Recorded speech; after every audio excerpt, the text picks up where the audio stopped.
मेरे को बचपन में अराउंड 6 इयर्स टाइम मेरे को टीबी आया था। वो बहुत सीरियस कंडीशन में था, तो किसी डॉक्टर ने वो डायग्नोस नहीं कर पाए। डॉक्टर कुछ भी नहीं बोल पाते थे, इंजेक्शंस लगाते थे और बहुत सारा दवाई देते खिलाते थे। इतना दवाई होते थे कि ओवरहीट हो जाता था मेरा। वो नॉनवेज खिलाते थे मेरे को, फिर नॉनवेज खिलाने के बाद और ज़्यादा बढ़ गया था मेरा प्रॉब्लम। फिर मैंने मेडिटेशन करने लगी, कंप्लीट वाइट का लाइट दिखने लगा। पत्रीजी बोले थे no medicine no doctor, doctor side ही जाना था मेरे को। एमबीबीएस का सीट नहीं मिला, इतना डिप्रेस हो गई थी कि वो 2 इयर्स। तब मेरे को समझ में आया कि पत्री सर क्यों बोले हैं कि homeopathy is also a spiritual medicine. सब लोग का अंदर एक क्वेश्चन रह जाता है कि मैं इतना ध्यान कर रही हूँ फिर भी इतना सारा स्ट्रेस क्यों मेरे ऊपर ही रहता है। भगवत गीता ने जब से मैंने पढ़ना शुरू की तो हर एक चीज का आंसर है उसमें। वो यूनिवर्स के अंदर जो भी कॉस्मिक एनर्जी हमको रिसीव करना रहता है, हम लोग को माइंड ठीक नहीं है, बॉडी ठीक नहीं है, हम लोग मेडिटेशन भी नहीं बैठ पा रहे हैं, तो वो जो एनर्जी को सारा पूरा कलेक्ट करके एक जगह रखने वाली चीज़ है ये पिरामिड है। जब मैं बहुत ज़्यादा डिप्रेस्ड थी तब मेरे को मेडिटेशन करते नहीं बनता था।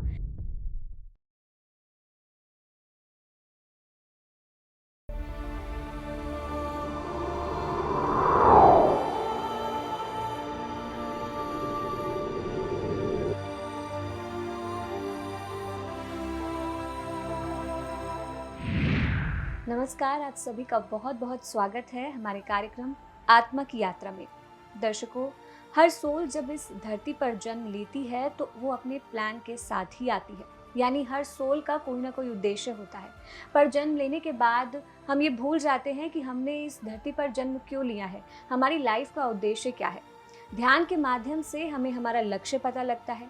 जब लक्ष्य पता लगता है तो हमारी परिस्थितियाँ भी उसी हिसाब से बनती हैं और पूरा ब्रह्मांड हमारी परिस्थितियों के अनुसार हमारा मदद करता है और आसपास के लोग भी हमारे लिए सहायक हो जाते हैं, हमारे लक्ष्य को पूरा करने में हमारी मदद करते हैं।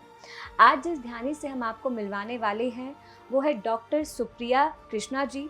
ये होम्योपैथी डॉक्टर हैं और ये विशाखापट्टनम में रहती हैं। आज हम इनसे जानेंगे कि इनके जीवन में ध्यान कब आया और कैसे इन्हें इनके जीवन का लक्ष्य पता चला। तो चलिए बिना देर किए कार्यक्रम की शुरुआत करते हैं और स्वागत करते हैं इनका। मैम, आपका हमारे कार्यक्रम में बहुत बहुत स्वागत है। Thank you so much for this opportunity. जी, तो सुप्रिया जी, जैसे कि आपकी जीवन में ध्यान आया, ध्यान के माध्यम से ही आपको आपके लक्ष्य के विषय में पता चला और आप ध्यान प्रचार भी कर रहे हैं। लेकिन मैं आपकी जर्नी बिल्कुल शुरू से जानना चाहती हूँ कि आपका इस धरती पर जो जन्म हुआ वो कहाँ हुआ, आपके माता पिता का नाम क्या था और साथ ही आपकी अपब्रिंगिंग कैसी रही? ओके। मैं पैदा हुई थी 1997 में। मेरे माता का नाम भानुकुमारी है, वो पोस्ट ऑफिस में ब्रांच पोस्ट मास्टर है। और मेरा पिता का नाम चल्लाराव है। और जब मैं पैदा हुई थी, पैदा होने के बाद 1 महीने के बाद ही मेरा मम्मी को जॉब मिला। फिर वो साथ-साथ मेरे साथ-साथ और जॉब को नहीं देख पाई। फिर मैंने अपना मासी के साथ रहती थी। फिर मासी ने तब से ही, जब मेरा 9th मंथ में ही उनका ध्यान का परिचय हुआ, फिर वो मेरे को मेडिटेशन सिखाई। सो बचपन से ही मैं वेजिटेरियन रही और मैं वेजिटेरियन ही हूँ अभी भी, और बचपन से ही ध्यान करते आई हूँ। आनापानसती ध्यानी। या आनापानसती ध्यान। और पत्री जी के साथ ही बचपन से ही और खेलना कूदना सब कुछ हुआ था। और जब बचपन में मुझे इतना अच्छे से समझ में नहीं आता था कि ध्यान क्या है या वेजिटेरियनिज्म क्या है, ये बहुत सारा डाउट्स रहता था। पर जो भी मासी बताई है मुझे, और मासी से अच्छा से मेरे को देख रही है, प्यार दे रही है, तो इसकी वजह से जो भी वो करती थी मैं करते जाती थी। फिर बचपन से ही मेडिटेशन मैं कर रही थी। फिर जब मेरे को बचपन में 6 अराउंड 6 इयर्स टाइम पे मेरे को टीबी आया था। वो बहुत एक सीरियस कंडीशन में था, तो किसी डॉक्टर ने वो डायग्नोस नहीं कर पाए। मतलब एब्डोमिनल टीबी रहा, फिर उल्टियाँ हो जाती थी और कॉन्स्टिपेशन भी रहती थी, बहुत सारा दिक्कत होती थी। फिर जब मैं वो 6th ईयर में मुझे नहीं पता था कि क्या करना है, और सिर्फ़ मेरी मौसी बोलती थी कि बैठ के ध्यान करो। फिर ध्यान करने से क्या होता है उस टाइम पे समझ में नहीं आता था क्योंकि डॉक्टर कुछ भी नहीं बोल पाते थे, इंजेक्शंस लगाते थे और बहुत सारा दवाई देते खिलाते थे, तो बहुत कुछ हर्डल होता था मेरे लिए। तो मम्मी तो दूर रहती थी, फिर कुछ समझ में नहीं आता था। फिर मम्मी के पास चली गई थी। वहाँ पे जाने के बाद उन लोग मतलब बहुत सारा शक्तियाँ आ जाती है। उस टाइम पे मेरी मम्मी और पापा दोनों नॉन वेजिटेरियंस थे, तो वो नॉन-वेज खिलाते थे मेरे को। फिर नॉन-वेज खिलाने के बाद और ज़्यादा बढ़ गया था मेरा प्रॉब्लम। फिर वो प्रॉब्लम बढ़ने के बाद मेरी मौसी ने कंप्लीटली फिर वो आके मेरे को उठा के ले गई। फिर वैसे ही जनरली टीबी जब आता है, एब्डोमिनल टीबी किसी का भी आता है, वो 6 महीने का कोर्स रहता था। मतलब अभी पूरा खत्म करना ही पड़ता है, 6 महीने का कोर्स लेना ही पड़ता है। जब 3 महीने का कोर्स खत्म हो चुका है, इतना दवाई होते थे कि ओवरहीट हो जाता था मेरा। पूरा पेट खराब होता था और उतना बचपन के टाइम पे मेरे को कुछ समझ में नहीं आता है था कि वहाँ पे जाऊँ मतलब किसी से खेलूँ-कूदूँ, तो ये समझ नहीं आता था और बिस्तर पे पड़े रहो, लेटे रहो। कभी भी स्कूल का छुट्टी, सुप्रिया कहाँ है छुट्टी, छुट्टी लगाती थी, जाती थी मैंने। तो फिर उसके बाद जब 3 महीने कोर्स खत्म हो चुका है, फिर मैं और मेरी मौसी ने ट्रैवल करते थे बस में, डॉक्टर के पास जा रहे थे हम लोग। फिर मैंने मेडिटेशन करने लगी, फिर बस में बिठा देती थी मेरे मौसी। फिर बैठने के बाद मेरे को अचानक से कोई मेरे पीछे की सीट में कोई नहीं थे और आगे की सीट में भी नहीं थे, बस पूरा खाली था उस टाइम पे।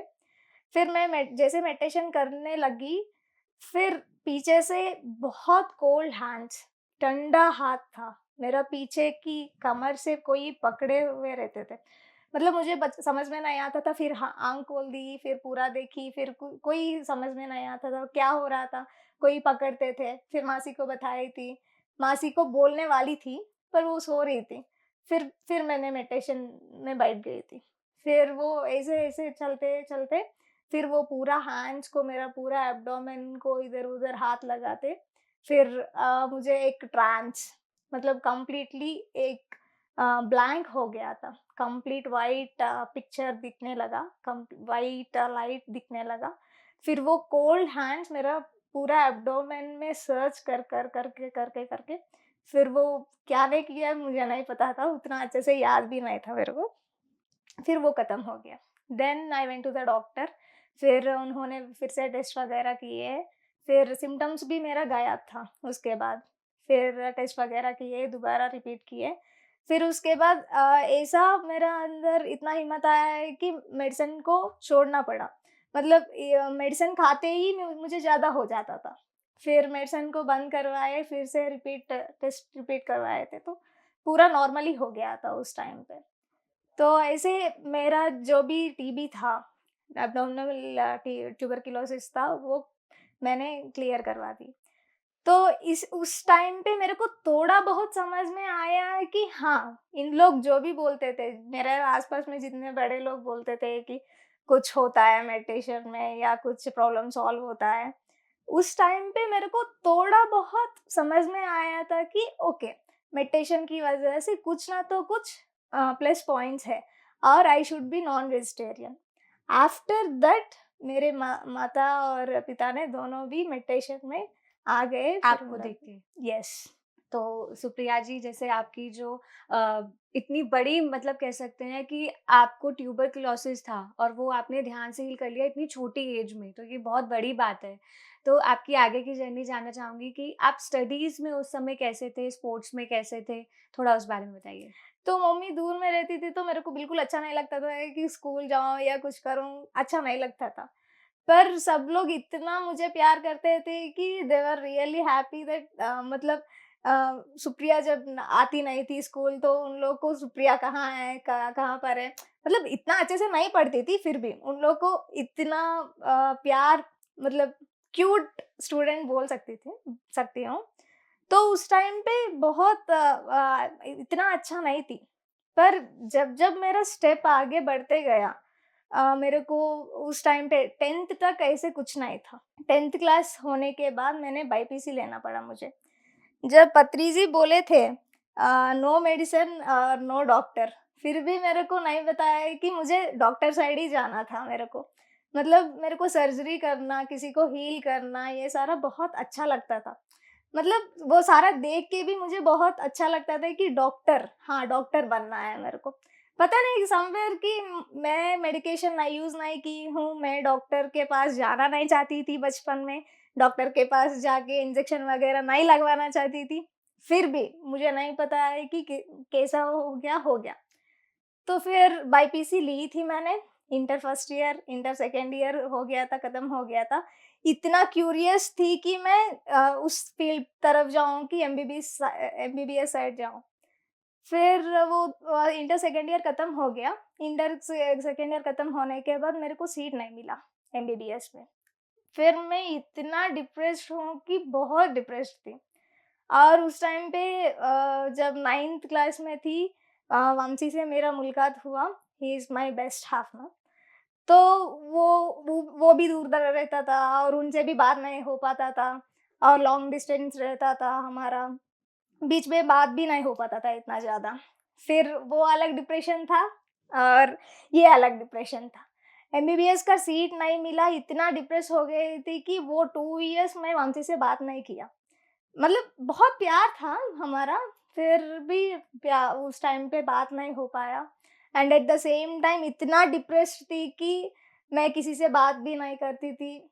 मुझे पता था ये सारा, मेडिटेशन करती थी बचपन में और डिटैचमेंट रहना चाहिए और किसी से, एक चीज़ से, एक प्रोफ़ेशन से इतना अटैचमेंट नहीं होनी चाहिए। जो भी होता है हमारे अच्छे के लिए ही होता है, ये सारा मुझे पता था। फिर भी होता है ना जो आप बताए थे कि मतलब इस धरती में आने के बाद जो हम लोग हैं और हमको क्या करना है, वो सारा चीज़ हम लोग भूल जाएँगे। और वो इतना ह्यूमन कनेक्शन हो गया था कि हम सोसाइटी वगैरह में भी एमबीबीएस नहीं आया था, ये ट्राई की, ये एमबीबीएस नहीं आया था। फिर मैंने लॉन्ग टर्म ली, फिर लॉन्ग टर्म लेने के बाद भी मेरे को एमबीबीएस सीट नहीं मिला। फिर और डिप्रेस हो गई थी मैंने। एंड आई डोंट नो उस टाइम पे ऐसा हो गया था कि अभी एमबीबीएस सीट नहीं है तो पूरा लाइफ ही खत्म हो गया। उस टाइप थी मैंने उस टाइम पे। फिर मेरे को समहाउ काउंसलिंग वगैरह हुआ, फिर छत्तीसगढ़ में मेरे को सीट आया। एक्चुअली मेरा विशाखापट्टनम में था, मैं born and brought up Visakhapatnam में ही, स्कूलिंग्स वगैरह सब कुछ विशाखापट्टनम में ही हुआ। Somehow I got seat in Bilaspur, that is Chhattisgarh. Chhattisgarh में सीट मिलने के बाद वो होम्योपैथिक सीट मिला है। मुझे होम्योपैथी क्या है, होम्योपैथी किस चीज़ का है, वो सारा मुझे नहीं पता था। जब मेरे को टीबी थी बचपन में, तब मैं यूज़ की होम्योपैथी, थोड़ा बहुत यूज़ की, पर उतना अच्छा से नॉलेज नहीं था। फिर मैंने होम्योपैथी ली, फिर 1 साल खत्म हुआ। 1 साल खत्म होने के बाद फिर मैंने होम्योपैथी को सीखना शुरू कर दी। जब ये होम्योपैथी जानना शुरू की मैंने, तब मेरे को समझ में आया कि पूरा जितना भी यूनिवर्स होता है, हम लोग को अट्रैक्ट करते हैं। फिर वो मतलब जो करना है हमको, वो खुद ही हमको गाइड कर लेती है। मतलब अगर हम लोग exact what we are in a right way, तो वो राइट वे की तरफ खींच लेती है। फिर मैंने जब होम्योपैथिक मेडिसिन पढ़ते टाइम पे, ग्रेजुएशन करते टाइम पे, मेरे को इतना अच्छा से नहीं पता था इनिशियली, पर लेटर ऑन होम्योपैथी मेडिसिन पढ़ने के बाद स्पिरिचुअलिटी प्लस मेडिसिन, जब पत्री सर ने नो मेडिकेशन नो मेडिसिन बताए थे, एलोपैथी का पूरा उन लोग, वो सर ने बैन कर दिए थे। फिर होम्योपैथी ने वो कभी कहीं न कहीं इंट्रोड्यूस करके और थोड़ा बहुत उसके बारे में अच्छा भी बोलते थे। तब मेरे को समझ में आया कि पत्री सर क्यों बोले हैं कि होम्योपैथी इतना इम्पोर्टेंट है। Actually homeopathy is also a spiritual medicine. जब ये मेडिसिन देते टाइम पे, हम लोग एक पेशेंट नहीं बोल सकती हूँ मैं, एक मास्टर बोल सकती हूँ। तो वो उनका भी पूरा हिस्ट्री, तो सोशल क्या है, मेंटल स्टेटस क्या है, स्पिरिचुअल स्टेटस क्या है, फिज़िकली उनको वो डिसीज़ क्यों आया हुआ है।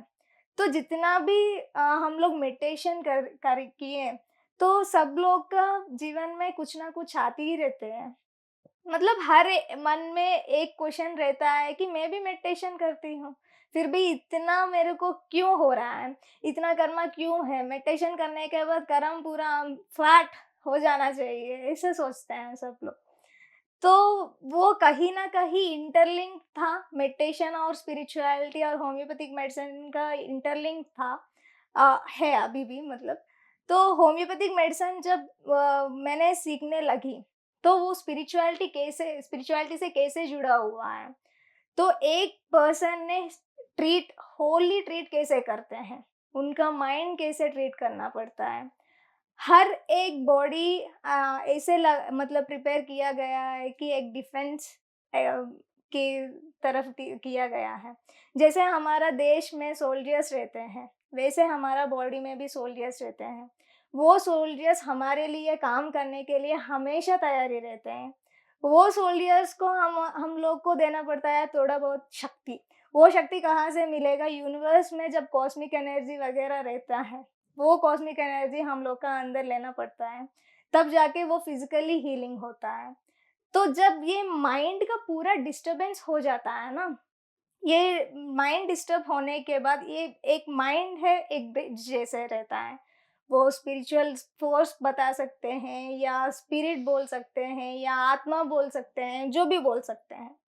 तो अगर वो आत्मा नहीं होती है, माइंड नहीं होता है रहता है, माइंड नहीं रहता है, तो हमारा बॉडी नहीं चलती है। ये दोनों माइंड और बॉडी को दोनों चलाने वाली है आत्मा। और ये माध्यम जैसे मतलब बॉडी और वाइटल फोर्स या स्पिरिट जो भी होता है, इनके बीच में रहता है माइंड। जब ये माइंड खराब हो जाता है, पूरा थॉट से फिल हो जाता है, मतलब कुछ ना तो कुछ कचरा उठा के मन पे बिठाते हैं, तो क्या होता है, वो जो वाइटल फोर्स जितना एनर्जी दे सकते हैं हमारा सोल्जर्स को, वो नहीं दे पाते हैं। जितना शक्ति मिलना चाहिए हमारा बॉडी को, नहीं मिल पाता है। तब क्या होता है, ये पूरा बॉडी सिस्टम पूरा खराब हो जाता है। फिर वो सिस्टम खराब होने की वजह से हम लोग का जितना भी पोटेंशियल इम्यूनिटी रहता है, जितना भी किसी से लड़ने के लिए, जो भी डिसीज़ आता है उससे लड़ने के लिए जो भी शक्ति होता है, वो मिलना बंद हो जाता है। तो ये जैसे ये मेडिटेशन हेल्प करता है माइंड को रिलैक्स करना, हील करना और वाइटल फोर्स से जो एनर्जी है वो लेना और फिजिकल का पूरा तरीका से हील करना, एग्जैक्टली सेम थियरी था होम्योपैथी में, थियरी है अभी। मतलब वो होम्योपैथी में इतना है कि पूरा हमको बॉडी में फोकस करना है, बॉडी के साथ-साथ जितना बॉडी के साथ-साथ फोकस करते हैं, माइंड पे भी फोकस करना रहता है। जितना माइंड पे फोकस करना रहता है कि थॉट्स आता है या मन पे डिस्टर्बेंसेस होता है, ये सारा हम लोग जो भी मैनिफेस्ट करते हैं, मतलब जैसे हमारा सोच रहता है, वैसे ही हमारा बॉडी बिहेव करती है। जो जितना हम लोग सोचने लगते हैं, मेरा एंगर इश्यूज़ हो सकता है या इरिटेशन आ जाता है या कुछ भी हो जाता है। जितना भी हम लोग को कूल करना पड़ता है, मेडिटेशन से ही करना पड़ता है। तब मैं बचपन में ये सारा मुझे पता था। कभी-कभी बैठती हूँ तो मन नहीं लगता था उसमें। जब मैं बहुत ज़्यादा डिप्रेस्ड थी, तब मेरे को मेडिटेशन करते नहीं बनता था। इतना सारा सोचें आ जाते थे कि एक ही सोच के लिए बार-बार रिपीट करती थी मैंने। इतना मैनिएक हो जाती थी कि किसी का मेडिटेशन बैठो बोलने से भी मेरे को नहीं बनता था। उस 2 इयर्स में मैं बहुत जली। फिर तब जाके मेरे को ये मेरे होम्योपैथिक मेडिसिन में आने के बाद तब मेरे को समझ में आया है कि जिन लोग का भी माइंड डिस्टर्बेंस रहता है, होम्योपैथी कहीं न कहीं वो माइंड को रिलैक्स करने के लिए, ऐसा नहीं है कि एलोपैथी मेडिसिन जैसे पूरा उनको सुला दो या मतलब पूरा एंटी डिप्रेसेंट मेडिसिन दे के उन लोग का पूरा साइड इफ़ेक्ट्स बना दो, ऐसा नहीं है। बट ये भी मेडिसिन है, तो उसके साथ-साथ वो थॉट्स के साथ-साथ काम करने लगता है और उन लोग को पेशेंट को जो भी होता है, उनको हील करने के लिए हेल्प होता है। तब मेरे को समझ में आया कि मैं इस तरफ क्यों खींच ली। मतलब एमबीबीएस को पूरा छोड़ दी, फिर होम्योपैथी में आई। होम्योपैथी में इतना सारा मुझे मिलने के बाद मुझे बहुत अच्छा लगा। मतलब यूनिवर्स कहीं न कहीं हम लोग को हर तरह से हेल्प करते ही रहता है। मतलब एक बार अगर कुछ गलतियाँ हो गया या बहुत बुरा हो गया, पर उसके बाद जो होता है वो अच्छा ही होता है। और मेडिटेशन मेरे को इतना उसके बाद मेडिटेशन बहुत अच्छा से हेल्प हुआ। और मेडिटेशन करने के बाद मैं आगे कैसे बढ़ सकती हूँ, मेरा पॉजिटिविटी कैसे बढ़ा सकती हूँ मैं। पहले इतना पॉजिटिविटी, जब मेरा एमबीबीएस का सीट नहीं मिला, पूरा टूट चुकी हूँ मैं। फिर मेरे को रिफ्रेश होने के लिए, फिर ये जब बीएचएमएस में एंटर की हूँ, तो मेडिटेशन इतना हेल्प हुई कि मैं वहाँ पे रहती थी बिलासपुर में, मुझे भाषा भी नहीं नया था, क्योंकि मेरा पूरा बॉर्न एंड बॉट अप पूरा विशाखापट्टनम में था। फिर भी मेरे को बहुत सारा स्ट्रगल आता था। फिर भी मैं वो सारा फेस करके खड़े होने में भी बहुत हेल्प हुआ है मेडिटेशन। जी। बॉडी, माइंड और सोल का जो आपने कनेक्शन बताया और कैसे हम स्पिरिचुअलिटी और जो आपने होम्योपैथी को कनेक्ट करा है, वो काफ़ी अच्छे से एग्जाम्पल के साथ आपने समझाया, तो बहुत डिटेल में समझ में आया। तो आपने अभी ना पत्री सर का नाम लिया था, तो मैं आपका और पत्री सर का एक्सपीरियंस जानना चाहती हूँ कि आपकी पत्री सर से पहली मुलाकात कब हुई और उसके बाद जब भी आप उनसे मिले हैं, तो कैसे एक्सपीरियंसेस आपके रहे? बचपन से भी मेरी मासी उठा के लेके जाती थी, कहीं पे भी प्रोग्राम्स वगैरह होता था, मेडिटेशन प्रोग्राम्स वगैरह होता था तो वो जैसे मेरे दादाजी या नाना जी को देखती थी, बचपन से उनको भी देखते आए हैं मैंने भी। फिर बचपन से बहुत सारा ट्रेकिंग्स में जाते थे हम लोग। फिर एक दिन मतलब भैरवकुंड ट्रेकिंग पे गए थे। तब मैं बहुत छोटी थी, चलना-फिरना सब होना मतलब थोड़ा मुश्किल होता था। फिर उसने उठाए, फिर लेके गए थे, मतलब उसके साथ-साथ चढ़े थे हम लोग। पत्री सर का ये सिर्फ़ चलना-फिरना ये सारा अलग है, और उनका जो भी फ़िलॉसफ़ी बताया गया है, मतलब जो भी उन्हें बताया है, द ट्रूथ ही सेड, तो वो मेरे लिए बहुत हेल्प हुआ। मतलब हम लोग गुरु हैं। हम लोग अपने को गुरु मानते हैं, हम अपने को दैव मानते हैं। मतलब वो डायरेक्टली बता दिए हैं कि हर किसी में भी एक गॉड मिलते हैं। सब लोग में हमको गॉड को देखना पड़ता है। तो ये जो सेइंग्स हैं, मेरा लाइफ में काफ़ी इंटरेस्टिंग और काफ़ी हेल्प हुआ है। मतलब जिसको भी हम लोग बात करते हैं, जो भी हमारे पास आते हैं, कैसे हम लोग रिसीव कर रहे हैं, कैसे हम लोग उनके साथ रह रहे हैं। मतलब ऐसा नहीं है कि यहाँ पे आने के बाद धरती में आने के बाद ऐसा नहीं है कि अपना लाइफ जी लिए फिर चले गए वापस फिर आ गए। तो अपने कर्मा भी ट्रैक पे रखना, अपना कर्मा को भी साथ में जाना, और किसी से भी कैसे करना है, कैसे बात करनी है, कैसे उनके साथ चलना है, बहुत सारा हेल्प हुआ हमारा। तो इस तो आपकी मुलाकात सिर्फ़ बचपन में ही उनसे हुई? हाँ जी। बड़े होके कभी हुई? हाँ, होता रहता था, मतलब जाके बात करना और वो भी गाइड करना कैसे जाना है, क्या है। तो आपने जैसे बताया कि रैलीज़ वग़ैरह में जाते थे, ट्रैकिंग करते थे, तो वो रैली वग़ैरह में आप तो बहुत छोटे थे, हाँ। तो उस समय पे कैसे आप प्रचार करते थे? हाँ, मुझे नहीं पता था, पॉम्पलेट्स देते थे हाथ में, फिर बोलते जाती थी। फिर उसके बाद बड़े होने के बाद भी मैंने बहुत सारा शाकाहारी रैली वगैरह में हम लोग कर किए थे। तो जब मेरे को वेजिटेरियन बनना है, उसको मारना, मतलब कैसे बोलते थे हमारा बचपन में, जो भी मासी वगैरह होते थे, तो उन लोग बोलते थे कि किसी को भी मतलब मारना और किसी को भी हर्ट करना, वो ठीक नहीं है। मतलब उनको भी फीलिंग्स होती है, देखो कैसे रो रही है, तो उनको भी बच्चे होते हैं, उनको भी माँ होती है, तो हम लोग उसको मार रहे हैं तो कैसे होता है, ऐसे ही सिखाते आए हैं। तो फिर सम इमोशनल एंगल से ही मैं वेजिटेरियन बनी थी।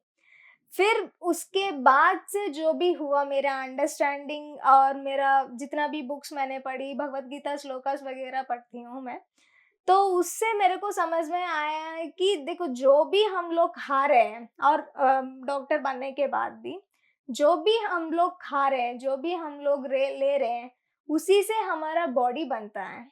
तो जैसे हमारा बॉडी बनता है, उसे के उसके साथ साथ ही हमारा माइंड भी अटैच होके रहता है। तो हमारा बॉडी का जितना भी हम लोग लिए हैं अंदर, वो जो इमोशंस में कैसे एक्ट करता है, जैसे कि 3 टाइप्स का फूड टाइप्स होता है। मांसाहार जितने लोग खाते हैं, उन लोग के अंदर क्रोध ज़्यादा रहता है और द्वेष ज़्यादा रहता है। तो ये सारे चीज़ों की वज़ह से हम लोग जितना भी इमोशंस फ़ील करते हैं, उसकी वज़ह से हमारा फ़िज़िकल में भी वो इफ़ेक्ट पड़ती रहते हैं।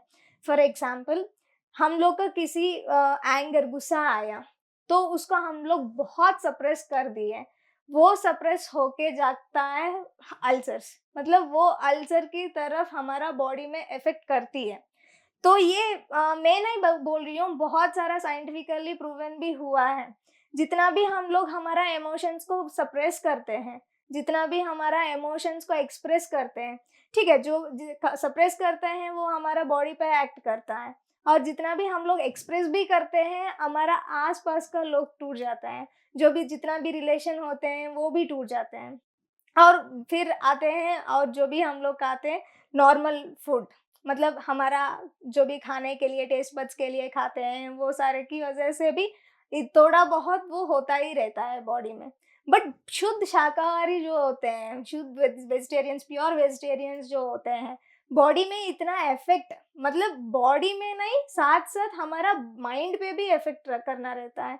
जितना भी इमोशंस वगैरह होता है कैसे होता है। और जब मैं किसी कोई भी पेशेंट्स को ट्रीट वगैरह करती हूँ तो उन लोग को भी मैं खुद बोलती हूँ कि वेजिटेरियन बनो, ताकि वेजिटेरियन बनने से क्या क्या प्लस पॉइंट्स है, वेजिटेरियनिज्म की वजह से हमारा बॉडी कैसे अपने आप से हील कर सकती है। तो ये भी मैंने बहुत देखी। अभी जो मैं भी प्रैक्टिस कर रही हूँ, तो प्रैक्टिस करने में मेरे को जनरली बीएचएमएस जिन लोग भी करते हैं उन लोग को लग जाता है आफ्टर बीएचएमएस 2-3 इयर्स हो जाता है उन लोग का एक्सपीरियंस गेन करने में। तो जैसे मैंने बीएचएमएस खत्म कर ली, कंप्लीट कर ली, मैं directly into the practice I हूँ। तो ये प्रैक्टिस में भी इतना अच्छा मेरे को पहले से ही पता था कि स्पिरिचुअलिटी क्या है, माइंड कैसे करता है, वर्कआउट होता है, बॉडी कैसे वर्कआउट होता है। फिर जैसे मैंने प्रैक्टिस करना शुरू की, जितना भी ऐसा ये मेडिटेशन मेरे को कैसे हेल्प हो रहा है कि जितना भी मैंने पेशेंट्स को देख रही हूँ, तो उन लोग को रूट कॉज पकड़ना होता है जनरली होम्योपैथी में। तो जब मैं उन लोग का डिसीज के हिसाब से उन लोग का इमोशन पकड़ लेती हूँ, जैसे अभी मैंने एक एग्जांपल बताया कि अल्सर होता है एंगर सप्रेशन की वजह से। तो जब मैं ये क्वेश्चन उन लोग से पूछ लेती हूँ कि क्या इतना एंगर है, आप क्यों इतना सप्रेस कर रहे हो, दे स्टार्ट ट्राइंग, मतलब इतना उन लोग इमोशनल हो जाते हैं कि हाँ मैंने ये की, इतना एंगर था मेरे अंदर, इतना सप्रेस की, फिर ये अल्सर में फॉर्म हुआ। जब उन लोग ये समझ में आ जाता है then they try to release that. तो मेडिटेशन मेरे को ऐसा हेल्प हुआ कि उन लोग का जो भी इमोशन है आई कैन फील दैट, मतलब उन लोग में मेरा जो उन लोग के पोजीशन में अगर मैं रहती हूँ तो कैसे फील होता है। अगर वो पॉइंट मैंने पकड़ ली तो उन लोग को हीलिंग इतना ही आसानी हो जाता है कि उन लोग वो इमोशन को रिलीज कर सकते हैं। जैसे उन लोग रिलीज कर देते हैं वो डिसीज ऑटोमेटिकली अपने आप से, मैं दवाई दूं या ना दूं, बट उन लोग का वो ठीक हो जाता है, तब रिलीज हो जाता है। तो साथ साथ मेरे साथ साथ उन लोग की सब लोग बोलते हैं कि आप ठीक कर रहे हो, अच्छा कर रहे हो, अपना अच्छा मतलब मेडिकेशन दे रहे हो, अच्छा हील कर रहे हो, जो भी बोलते हैं वो मेरा नहीं है, उन लोग खुद का ही है। जब मैं उन लोग का खुद का जो भी रूट कॉज बोल देती हूँ, अगर उन लोग रियलाइज हो जाता है, वो रिलीज कर देते हैं, तब ऑटोमेटिकली अपने आप से बॉडी जो हील होता है, वाइटल फोर्स या स्पिरिट जो भी बोलते हैं हम लोग, तो उससे जो एनर्जी रिलीज होना चाहिए वो रिलीज होकर वो पूरा बॉडी हील कर देता है। तब जाके उन लोग को समझ में आता है कि वेजिटेरियनिज्म कितना इम्पोर्टेंस रहता है, मेडिटेशन कितना इम्पोर्टेंस रहता है, और ये दोनों मिला के मतलब उनका भी जो भी है वो कैसे आराम से जा सकता है। जी, तो सुप्रिया जी, मतलब आप बिल्कुल साइंटिफिकली रीज़न्स बताते हैं उन लोगों को। हाँ। स्पिरिचुअलिटी से रिलेटेड भी आप चीज़ें समझाते हैं, बट साइंटिफिकली भी आप समझाने की कोशिश करते हैं। और आजकल का जो यूथ है, वो यही चीज़ें ज़्यादा माँगते हैं, क्योंकि उनको स्पिरिचुअलिटी से इतना अट्रैक्शन नहीं होता है जितना कि साइंटिफिकली होता है, और वो फिर समझते हैं और फिर मेडिटेशन में आते हैं। तो आप बहुत अच्छा काम कर रहे हैं। तो जैसे आपने अभी बुक्स का नाम लिया था, भगवद गीता, और भी 1-2 बुक्स आपने बताए थे अभी। तो मैं आपसे ये पूछना चाहती हूँ कि जैसे कि हमारे पीएसएसएम के कोर प्रिंसिपल्स में से एक है स्वाध्याय करना। तो आपने कब से बुक्स रीड करना शुरू किया था? और अगर किसी बुक ने आपकी लाइफ पे बहुत ज़्यादा इम्पैक्ट डाला हो तो प्लीज़ वो भी बताइए? या तो बचपन से मुझे बुक्स पढ़ना इतना अच्छा से पसंद नहीं था। और इतना भी बुक्स ज़्यादा मैंने कुछ भी नहीं पढ़ ली, टू बी फ्रैंक। बट मैंने कुछ-कुछ बुक्स पढ़ी थी, वो सीक्रेट है, अल्केमिस्ट है, ऐसे कुछ-कुछ बुक्स पढ़ी थी मैंने। Alchemist was most heart touching book I can say. मतलब वो इतना अच्छा से, मतलब मेरे को अच्छा लगा, और जर्नी भी, एक्सपीरियंस भी बहुत अच्छा है। जैसे मैंने बताई थी, होम्योपैथी में रूट कॉज़ पकड़ना रहता है, तो मैं भी उसी की टाइप हूँ, जो रूट कॉज़ पकड़ती हूँ। तो जब मेरे को ये बुक्स पढ़ते-पढ़ते मेरे को समथिंग लाइक, ये रूट कॉज़ क्या है? मतलब इतना स्पिरिचुअलिटी बोलते हैं, इतना वेजिटेरियनिज़्म की बारे में बात करते हैं, और कर्मा के बारे में बात करते हैं, तो इतना बात करते हैं, तो ये रूट क्या है? मतलब कहाँ से आया है ये सब? Then I have started searching, then I got Bhagavad Gita. Bhagavad Gita ने जब से मैंने पढ़ना शुरू की, तो हर एक चीज़ का आंसर है उसमें। जितना भी छोटे से लेकर बड़े चीज़ें तक। मैं इतना प्रो नहीं हूँ भगवद गीता में, वो जितना भी बार पढ़े वो अधूरा ही रह जाता है।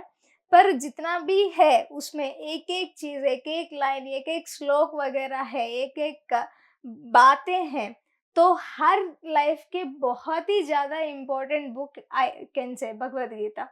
तो वो ऐसे मत देखिए कि वो एक होली बुक, या मतलब हिंदूस होते ही उसको पढ़ना पड़ता है, या उन्हीं लोग को मतलब वो समझ में आता है, ऐसे कुछ नहीं है। इंसान का जन्म किसी ने भी लिए थे और इस धरती में आए थे।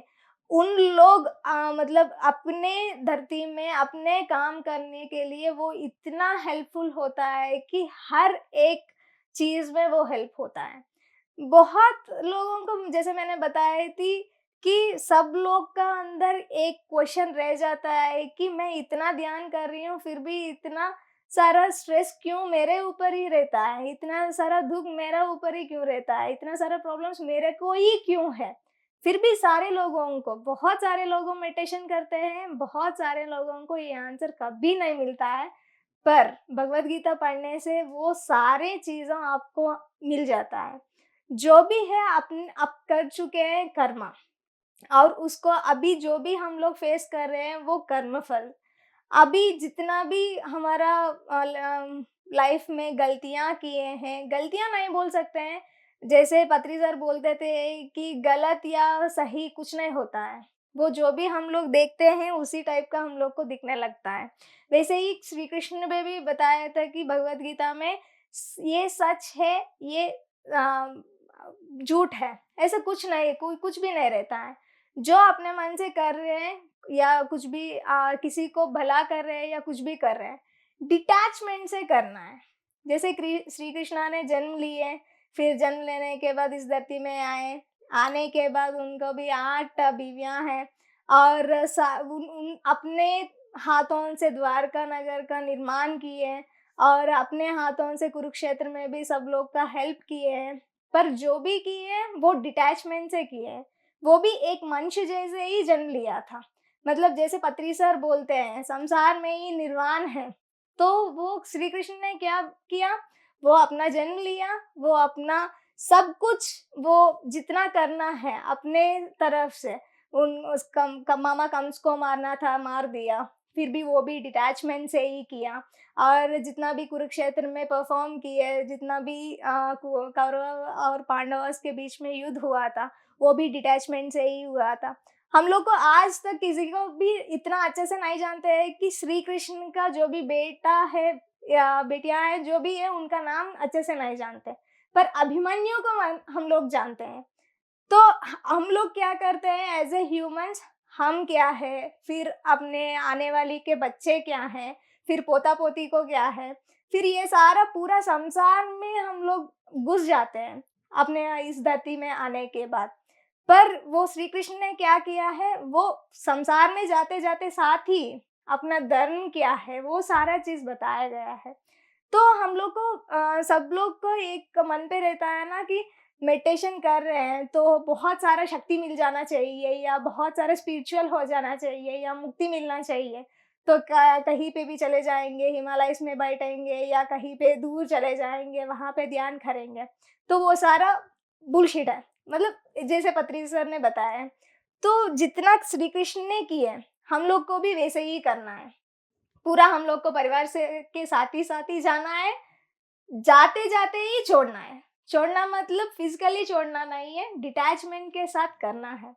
तो ऐसे बहुत सारी चीज़ें ने मैंने भगवद गीता में पढ़ी थी। फिर जो भी हम लोगों को अभी फेस करना पड़ रहा है, तो वो सारा कर्म की वज़ह से है।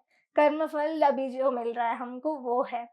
फिर इतना साल से भी मेडिटेशन करने के बाद हमको फेस करने के लिए बहुत मिलता है। या फिज़िकली भी हो सकता है या स्पिरिचुअली भी हो सकता है या मेंटली भी हो सकता है। तो वो सारा भी क्यों आ रहा है मतलब कर्मफल है।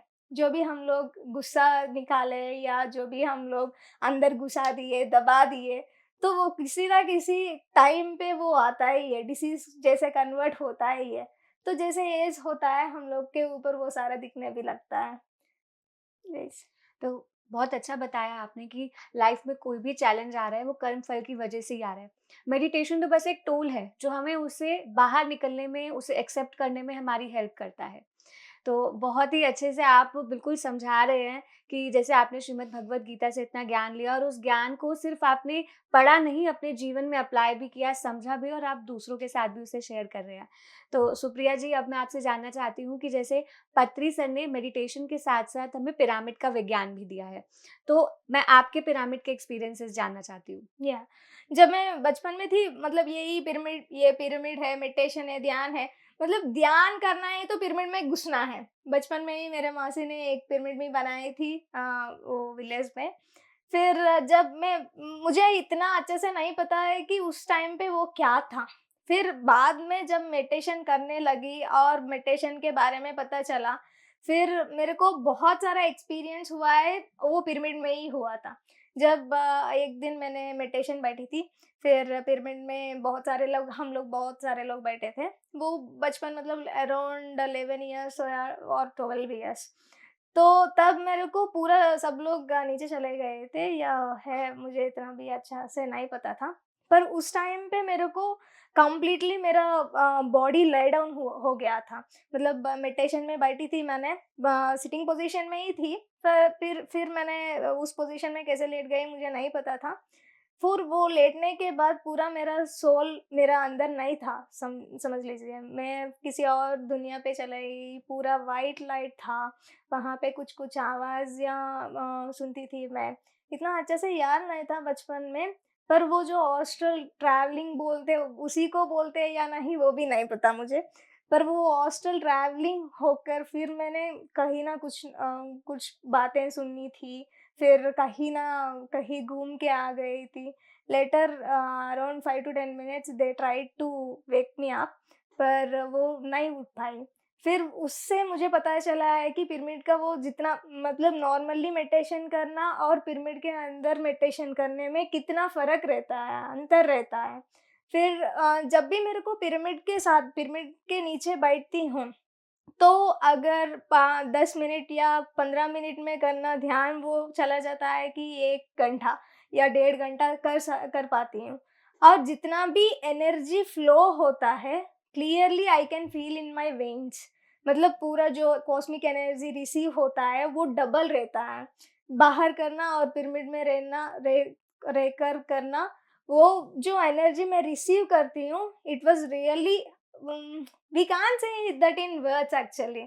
जो भी उन लोग फील करते हैं, वो पूरा मेरा स्पाइन से वो जाकर पूरा वेन से वो एनर्जी मैं खुद फील कर सकती हूँ। और ऐसा नहीं है कि वो पिरामिड में जाके मेडिटेशन ही करो।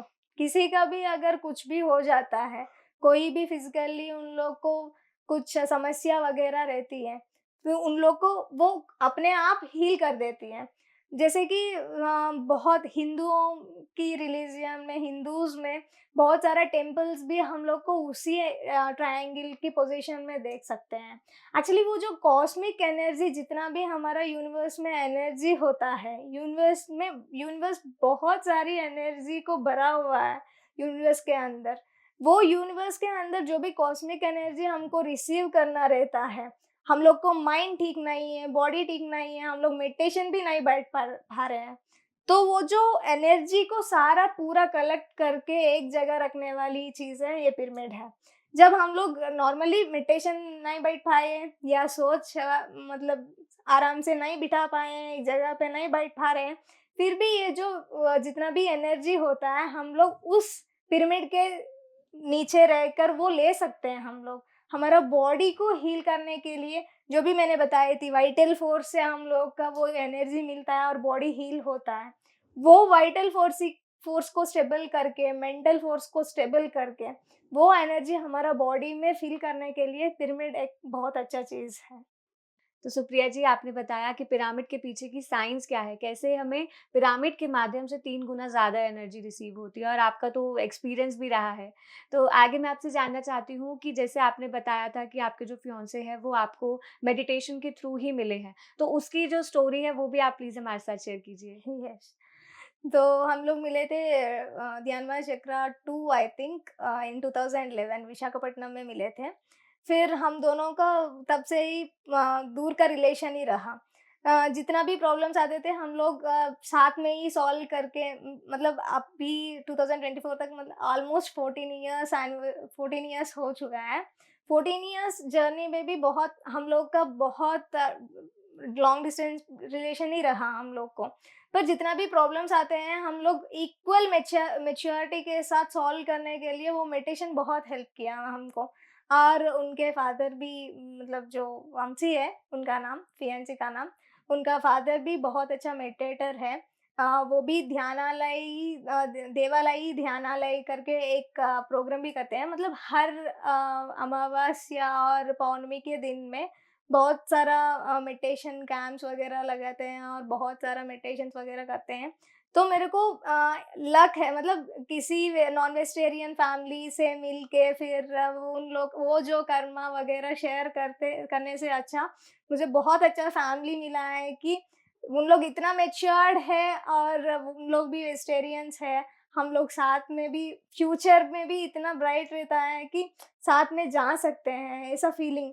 तो उनका भी बहुत सारा एक्सपीरियंस रहा है, मतलब वो ट्रैवलिंग भी बहुत अच्छा है। जी, तो सुप्रिया जी, आपकी पूरी जर्नी हमने सुनी। ध्यान प्रचार आप करते हैं, अपने पेशेंट्स को मेडिटेशन बताते हैं। क्या इसके अलावा भी आपका ध्यान प्रचार का कुछ एक्सपीरियंस है? ध्यान के अलावा कुछ-कुछ मैं क्लासेस वगैरह भी लेती हूँ और मैं किसी को भी अगर बताती हूँ मेडिटेशन क्या है, मेडिटेशन क्यों करना है या मेडिटेशन कंटिन्यू क्यों करना है, तो वो सारी चीज़ मैं पहले से ही शुरुआत से ही एक्सप्लेन करने का मेरे को अच्छा लगता है। करने से ही बोलती हूँ उन लोग को। जो भी साइंटिफिकली है, ये स्पिरिचुअलिटी सब लोग ऐसे सोचते हैं या ऐसे लेते हैं कि पागलों की तरह देखते हैं स्पिरिचुअलिटी को। But scientifically it is proven that universe has its cosmic energy and our body मतलब माइंड जितना भी होता है या मन में इमोशंस रहते हैं, इमोशंस को कोई भी नहीं बता पाए हैं आज तक। वो माइंड क्या है, माइंड में जो आ रहा है इमोशंस क्या है और बॉडी कैसे चल रहा है। तो ये जो जोड़ने वाली फोर्स एक तो है, वो फोर्स को हम लोग को शाइन अप करना है या जो भी है। साइंटिफिकली बोलने के लिए मेरे को अच्छा लगता है एंड साइंटिफिकली मैं क्लासेस वगैरह लेती हूँ और ध्यान प्रचार भी करती हूँ और पेशेंट्स को भी बहुत मेडिटेशन ही करती हूँ। तो अभी आपके साथ कितने लोग जुड़ चुके हैं? अराउंड 1000 प्लस पेशेंट्स को मैं बोल चुकी हूँ और around 1000 more than 1000 people I know that whom I teach meditation, I taught meditation, I am with them and उन लोग को भी गाइड करती रहती हूँ कि कैसे करना है, आगे कैसे जाना है, कैसे शाइन अप होना है और क्या क्या बुक्स पढ़ना है, कुछ कुछ ऐसे भी मैं गाइड करते चल रहती हूँ। तो लोगों को अच्छा लग रहा है, वो जुड़े हुए हैं कंटिन्यू आपके साथ? Yes yes they are with me and उन लोग वो करने करने में भी अच्छा लग रहा है उनको। वो जितना भी एंजॉय कर रहे हैं, उन लोग का भी जो लाइफ है वो अपने आप से हील करते जा रहे हैं।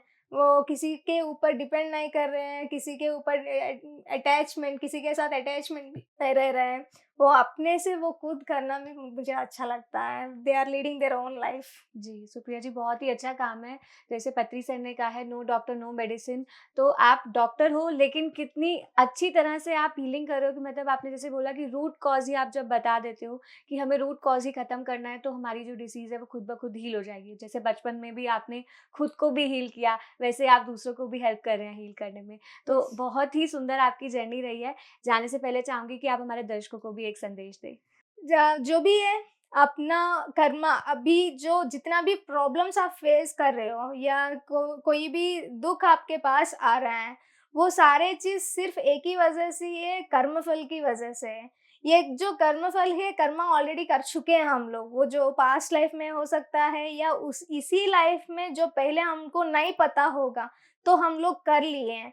अभी जो कर्मफल हम लोग मिल रहा है, तो उसको आप लोग एक्सेप्ट करिए। और जितना भी हम लोग एक्सेप्ट करेंगे, उतना आगे जाने की बहुत रास्ता मिल जाते हैं। और मेडिटेशन करने की वजह से वो जितना भी सोच है हमारा, मेडिटेशन करने की वजह से प्रॉब्लम्स नहीं आएंगे सोचते हैं, या प्रॉब्लम्स हमारा पास कोई भी बोलते हैं कि तू मेडिटेशन कर रही है फिर भी तेरे को इतना प्रॉब्लम क्यों आया है। मेडिटेशन करने की वजह से मिरेकल्स होकर वो प्रॉब्लम्स दूर नहीं जाते हैं, पर हमको उसको सॉल्व करना है। जो भी प्रॉब्लम आता है उसको कैसे सॉल्व करना है, या जो भी कर्म आप कर चुके हो और उसकी वजह से जो फल आपको मिल रहा है, तो उसको हम लोग कैसे कम कर सकते हैं और कैसे एक्सेप्ट कर सकते हैं, वो चीज़ हेल्प होता है। तो किसी का भी मत सुनिए, आप मेडिटेशन करते जाइएगा, वेजिटेरियन करते रहिएगा, ताकि वो अपने आप को हील होने के लिए बहुत हेल्प होता है। जी, सुप्रिया जी, बहुत बहुत सुंदर एक्सपीरियंसेस आपके और बहुत ही अच्छा काम आप कर रहे हैं। आप कार्यक्रम में जुड़े और अपनी यात्रा हमारे साथ साझा की, उसके लिए बहुत बहुत धन्यवाद। Thank you. तो दर्शकों, आज की आत्मा की यात्रा कार्यक्रम में हमने ये सीखा कि लाइफ में उतार चढ़ाव तो रहते ही हैं, लेकिन उन उतार चढ़ावों को हमें कैसे एक्सेप्ट करना है, कैसे मेडिटेशन के माध्यम से खुद ही हमें अपनी हीलिंग करनी होती है। खुद ही अपने आप से जब हम जुड़ते हैं तो हमें हमारे प्रश्नों के उत्तर भी मिलते हैं, हमारा लक्ष्य भी मिलता है और हम अपनी यात्रा में आगे बढ़ पाते हैं। तो आप भी ध्यान कीजिए, ध्यान का प्रचार प्रसार कीजिए। आज के लिए बस इतना ही। यदि आप ये कार्यक्रम टीवी पे देख रहे हैं तो हमें यूट्यूब पे सब्सक्राइब करना बिल्कुल ना भूलें, और यदि यूट्यूब पे देख रहे हैं तो हमारे PMC ऐप को भी डाउनलोड कीजिए। नमस्कार। PMC हिंदी बदले